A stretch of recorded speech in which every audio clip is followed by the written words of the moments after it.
नमस्ते, मी Snehal दर्पणकर. SP9 मराठीमध्ये आपलं पुन्हा एकदा स्वागत. तर पाहूयात आजची विशेष बातमी.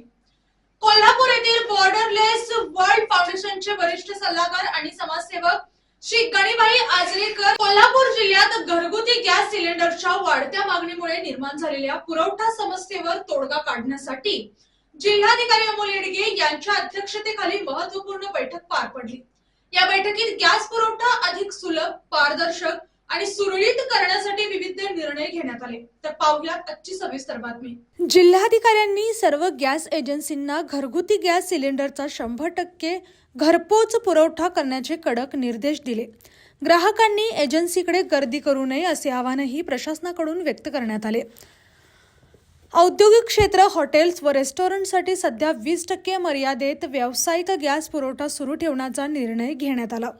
उपलब्धतेनुसार या पुरवठ्यात टप्प्याटप्प्याने वाढ केली जाणार असल्याचेही स्पष्ट करण्यात आले.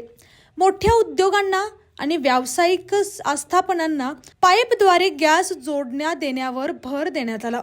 यासाठी महानगरपालिकांशी समन्वय साधून आवश्यक परवानग्या जलद गतीने देण्यात येणार आहेत. कामगार व परप्रांतीय नागरिकांसाठी 5 किलो गॅस सिलेंडरचा पुरवठा सुरू ठेवण्याचे निर्देश देण्यात आले असून संबंधित कंपन्यांनी सहकार्य करावे अशी अपेक्षा व्यक्त करण्यात आली.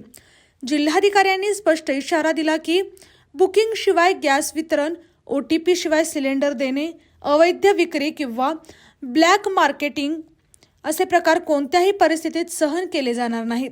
या बैठकीला जिल्हा पुरवठा अधिकारी मोहिनी चव्हाण, MIDC अधिकारी उमेश देशमुख, जिल्हा उद्योग केंद्राचे महाव्यवस्थापक अजय पाटील यांच्यासह विविध संघटनांचे पदाधिकारी आणि HP Bharat gas, Indian gas कंपन्यांचे प्रतिनिधी उपस्थित होते. नागरिकांसाठी आवाहन.